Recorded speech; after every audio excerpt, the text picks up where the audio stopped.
É? A paz do Senhor. Um abraço para aqueles que irão assistir depois. Que Deus abençoe.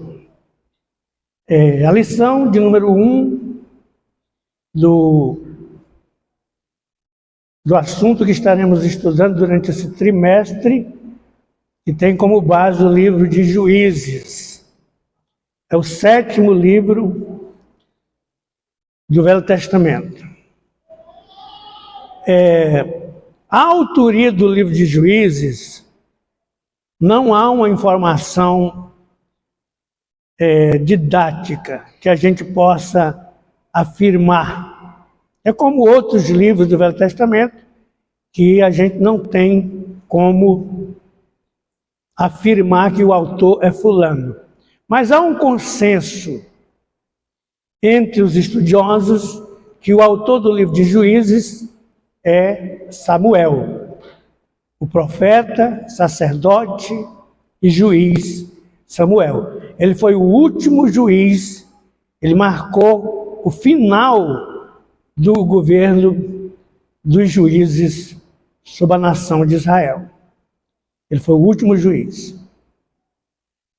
O período dos juízes foi mais ou menos de 300 anos, começando no ano 1375 até o ano 1050, porque a contagem ela é regressiva, né? Até chegar no ano 0, aí começa a era cristã.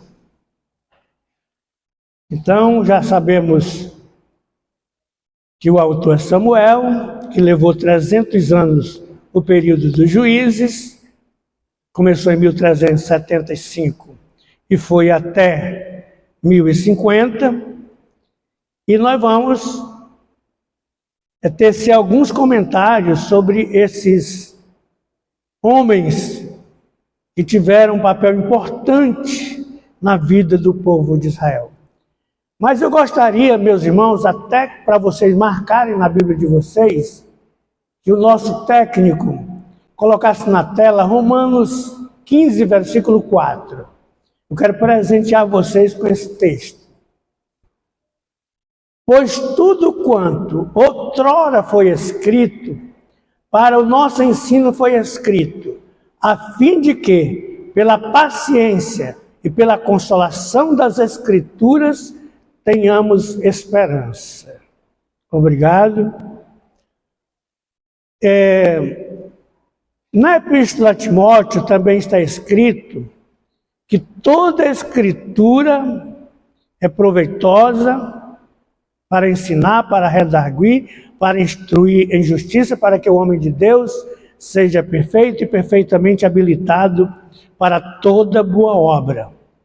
E também que a palavra de Deus, toda ela é inspirada. Então, o aluno mais, vamos dizer assim, especulativo, ele pergunta, mas será que alguns atos praticados por alguns homens da Bíblia, alguns personagens, aquilo foi inspirado?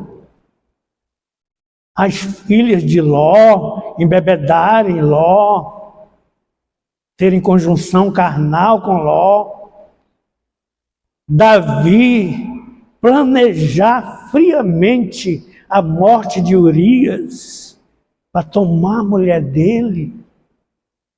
Isso foi inspirado? A primeira coisa que eu devo dizer é que a Bíblia é um livro imparcial. Não passa pano. Não passa pano.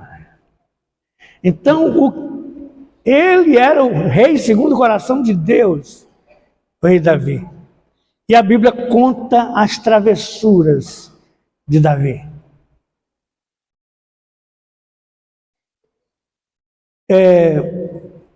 Eu vou trazer aqui um outro assunto que vocês vão ficar curiosos e vão dar uma olhada lá na Bíblia.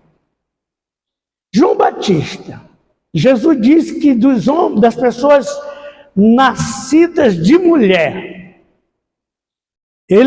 Aqui ele coloca João num patamar muito elevado. Ninguém poderia ser comparado a João Batista. Então, ele foi cheio do Espírito Santo ainda no ventre da mãe. O bebezinho cheio do Espírito Santo. Ninguém ouviu falar que tenha acontecido isso com mais ninguém. Mas quando João foi preso, sob a perspectiva de ser decapitado, as dúvidas vêm. Mesmo ele tendo visto e ouvido, porque na hora que ele estava batizando Jesus no Jordão, o Filho de Deus estava sendo batizado, a Trindade vai estar presente, porque o Espírito Santo vem e pousa sobre Jesus. E no momento que o Espírito Santo pousa sobre Jesus, se ouve uma voz dizendo: este é o meu Filho amado, em que eu me comprazo. A Trindade estava presente. Tá certo? Então, a lógica aqui é que a Bíblia, ela não pende para um lado ou pende para o outro. Ela vai retilínea. É perfeita a palavra de Deus. O Salmo 119 é o mais longo salmo da Bíblia, que vai discorrer somente sobre a palavra. O que é a palavra? Pois bem, o livro de Juízes é um período caótico. Esses 300 anos foram muito difíceis para aquela nação. Tanto que a palavra-chave para o período, vocês vão estudar, guardem essa palavra: inconstância. Anote. No livro de Juízes vocês vão anotar. E o texto-chave do livro de Juízes, isso aqui para os estudantes que vão fazer mestrado, doutorado em teologia, não vai mudar. O versículo-chave é Juízes capítulo 17, versículo 6. Coloque aqui para nós. Naqueles dias não havia rei em Israel.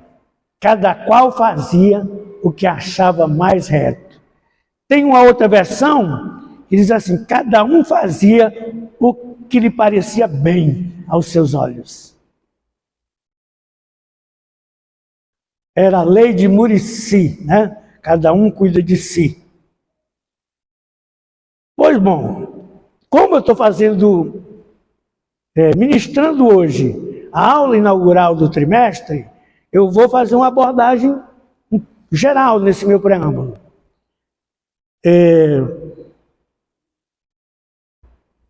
O que aconteceu com Moisés?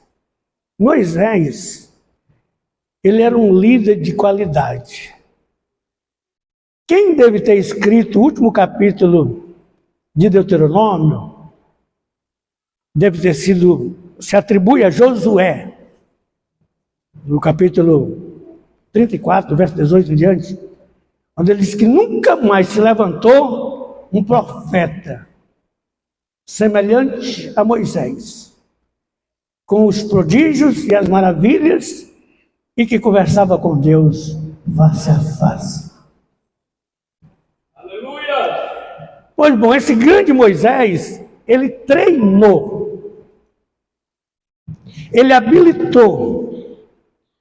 O Josué, ele era um comandante do exército, ele era militar, ele era guerreiro, era lutador, mas era também um estadista. Era um homem preparado com as coisas de Deus. Uma pessoa, irmãos, ele pode exercer funções elevadas, como José, por exemplo. Mas Moisés invertiu. Jesus investiu em pessoas. Lembram disso? Homens que o caráter deixava muito a desejar. A gente vai perceber nos relatos dos evangelhos como era nítido as dificuldades de comportamento, de atitudes daqueles homens e que Jesus foi lapidando, foi cuidando, e eles se tornaram os grandes líderes da igreja primitiva. Mais tarde, João e Tiago são chamados de as colunas da igreja. Dizem que o joelho de Tiago era como o joelho de camelo, de tanto ficar ajoelhado. O que aconteceu? Investimento. Pode ser que quando eu viajar, digo muita coisa sobre o pastor João de Deus. Mas eu quero que as pessoas saibam que eu sempre vou investir em pessoas. Para mim, a prioridade é gente, é pessoas. Depois as coisas. Primeiro as pessoas, depois as coisas. Nunca essa ordem deve ser mudada. Primeiro as pessoas, depois as coisas. Tá certo? Então, Moisés habilitou Josué. E Deus disse assim, preste atenção em Josué. Deus dá indicação, os irmãos creem que Deus dá indicação? Deus disse, olha para Josué. Pode ler os últimos capítulos de Deuteronômio que vai estar lá. Olha para Josué. Preste atenção em Josué. E o povo fica muito bem servido. Josué, de fato, atende aquilo que Deus propõe, aquilo que o povo precisa. Mas sabe, irmão, Josué, ele cometeu uma falha. Agora vocês estão curiosos para saber, né? Qual foi a falha de Josué? Mas Josué disse, eu e a minha casa serviremos ao Senhor. Ele invadiu, tomou Jericó, ele executou o Acã, que pegou do anátema. Ele fez e aconteceu, distribuiu as terras, honrou Caleb. Sim, ele fez tudo isso aí. Mas ele não treinou um substituto. Ele não treinou um substituto. Por isso, quando a gente entra no livro de Juízes, o livro de Juízes começa olhando para trás. Começa dizendo que morreu Josué e morreu Eliezer, que era filho de Arão. E outra geração tomou o seu lugar. E os 3 primeiros capítulos de Juízes, os 2 primeiros capítulos só vão tratar sobre essa transição da geração de Caleb, da geração de Josué, da geração de Eleazar, passando para a nova geração. Então, o povo que tinha, meus irmãos, era inclinado à idolatria. Quais são os 2 grandes pecados do Velho Testamento? Quem ainda lembra? De tanto eu falar, vocês vão acabar nunca mais esquecendo. Parece que a irmã Neide está falando ali, a idolatria e a murmuração. Tá certo? Então, eles eram inclinados a essas 2 coisas. E eles caíram na idolatria. E o que aconteceu? O povo da Mesopotâmia escravizou o povo de Israel. Irmãos, escravo não tem direito. Escravo não tem direito, só deveres.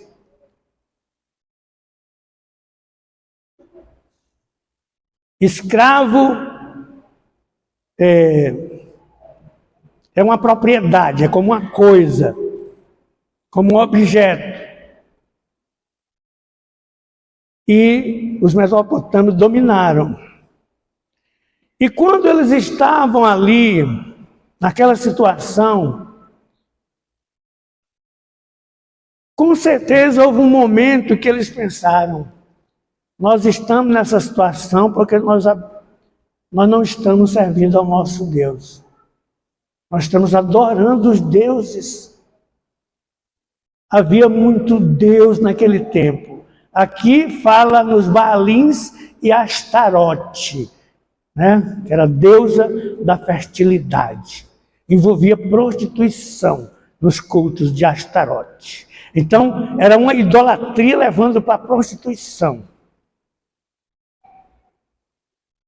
Deus entregou eles nas mãos dos mesopotâmios.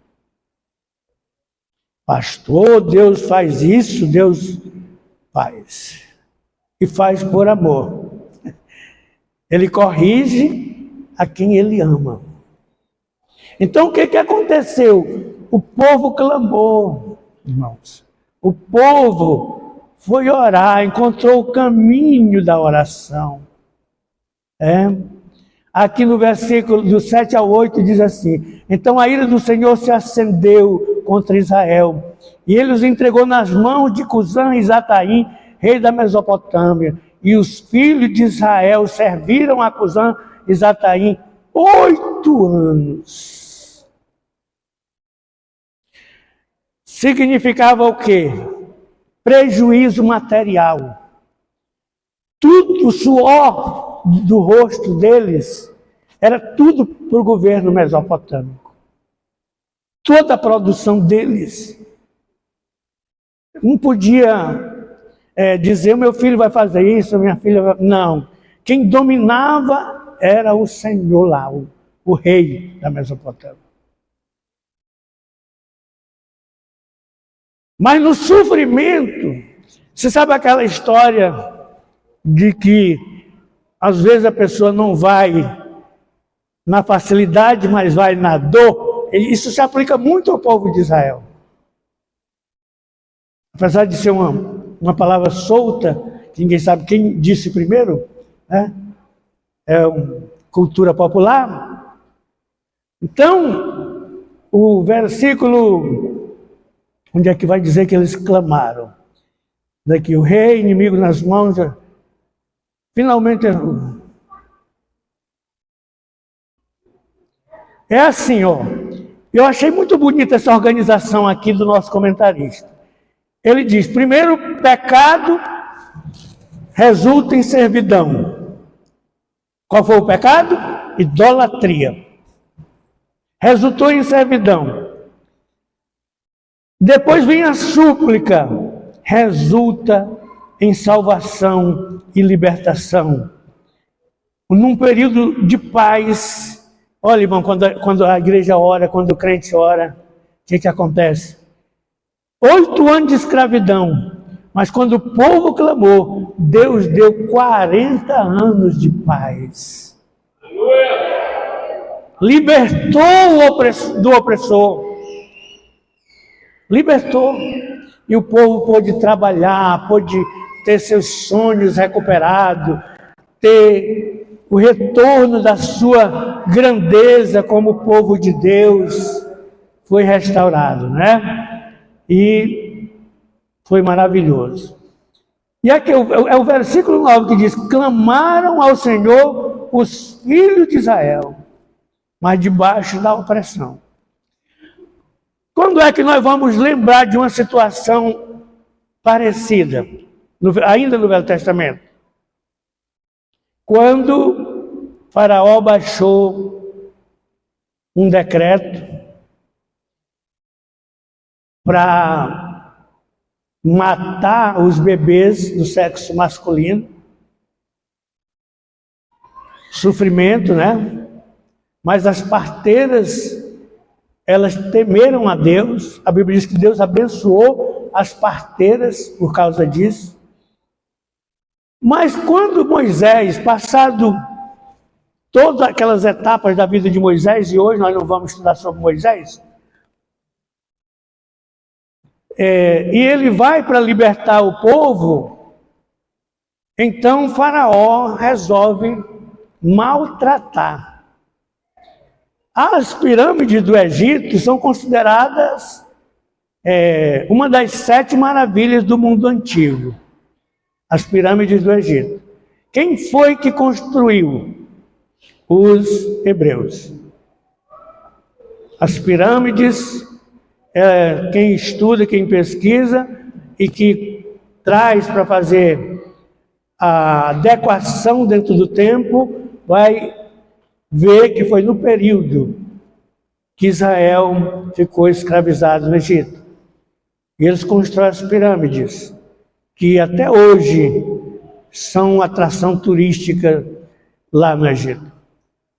E Faraó resolve fazer o seguinte, ele disse, nós estamos dando a palha para vocês produzirem tijolo. Agora vocês vão ter que produzir a mesma quantidade e vão ter que também produzir a palha. Então, ele apertou mesmo. E a Bíblia diz que nessa situação, o povo clamou. Na minha cabeça vem a imagem mental daqueles pais de família, reunindo a família e chorando, com as mãos espocadas de calo, com as costas marcadas pelas chicotadas, sabe? E os filhos chorando junto com, Senhor, salva-nos, meu Deus de Abraão, meu Deus de Isaac, lembra das tuas promessas, Senhor, que o Senhor fez a Abraão, que o Senhor fez a Isaac, a Jacó, lembra. Aí o livro de Êxodo aparece e diz assim, lembrou-se o Senhor. Aleluia! É assim. E aqui nós vamos ver essa situação. Eles clamaram. Essa é a coisa que durante esse trimestre, meus irmãos, nós vamos estar reprisando, porque os assuntos, eles têm diferenças, mas muitas semelhanças. Tá certo? Nós vamos tratar de 3, cada um pecado, servidão, súplica, libertação e livramento. Vai se repetir isso em todas as situações. E Otoniel é levantado nas grandes crises. Escutem bem, alguns que dentro de 10, 15 anos serão chefes de família, os jovens que estão aqui. Os de meia idade e os mais velhos. Não tem outra coisa a fazer quando a situação aperta. Clama a mim e responder-te-ei, e anunciar-te-ei coisas grandes e firmes que não sabes. Tem um outro versículo que diz, invoca-me no dia da angústia, eu te livrarei e tu me glorificarás. O Salmo 91, lá no finalzinho, quando a gente lê o Salmo 91, pastor Alexander, parece que aquele salmo blinda a gente totalmente. Não deixa um furo. Mas lá no versículo 16, aí abre. Diz assim, na angústia eu estarei com ele. Então, o crente não está... O que é que traz angústia, né? Sofrimento, enfermidade. Vai fazer um exame, dá positivo. Você já pensou? A pessoa que...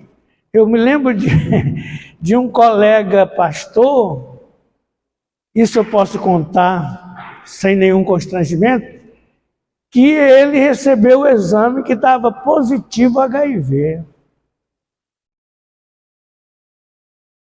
E ele entrou em desespero, porque ele tinha consciência tranquila, que ele era fiel à esposa dele.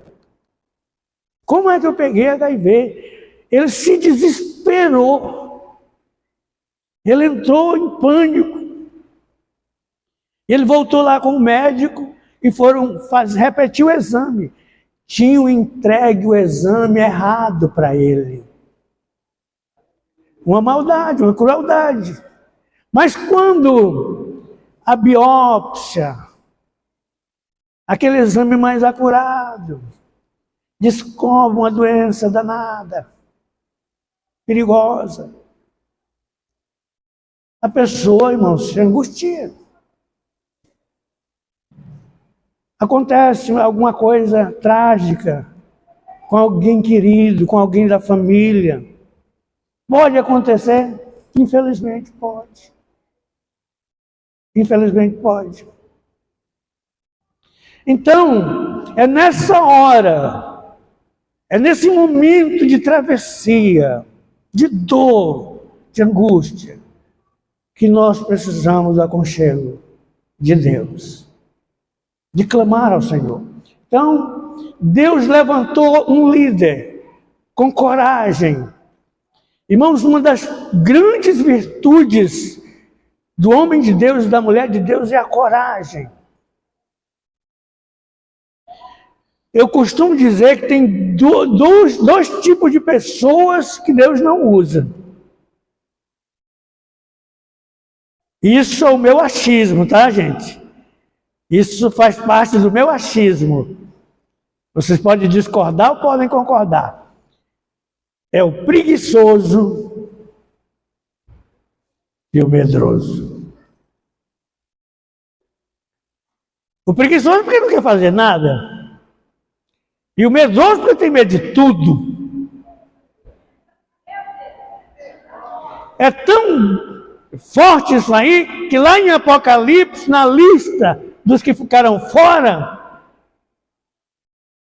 as versões mudam, os tímidos, os medrosos, os covardes. Cada versão usa um substantivo, um adjetivo.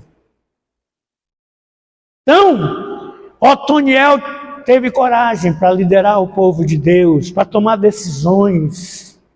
O líder tem que tomar decisões. O líder tem que encorajar o povo. Aleluia! O líder tem que levar o povo para perto de Deus. Unir o povo. Agregar. Foi isso que Otoniel fez. E por isso eles tiveram 40 anos de sossego, de tranquilidade. Deus, aleluia. Sabe, irmão, quando está tudo bem, as irmãs que lideram seus lares, quem manda são as mulheres mesmo, né? Os homens só obedecem. E quando termina o dia, que elas veem tudo direitinho, os filhinhos tudo deitados, ela já foi lá, já abençoou, e ela dorme em paz, sossegada, né? Que maravilha, né, irmão? Tempo de paz, 40 anos, mas aí Otoniel morreu, passou o tempo, ele ficou velho, né? Como diz lá no Nordeste. E aí o povo ficou desgovernado de novo. Por isso é que a palavra inconstância é o retrato falado. E aí surge um dos juízes, que ele tem um traço diferente. Olha aqui, como Deus pode usar uma pessoa diferente. Eudes, para a geração dele, ele estava fora do prumo, porque ele era canhoto. Agora, por que Deus levantou um homem canhoto? Ora, isso aqui está confirmado. Para ter acesso ao rei, passava-se por uma revista. E eles olhavam sempre do lado direito. E o Eglon, o rei Eglon, era muito gordo.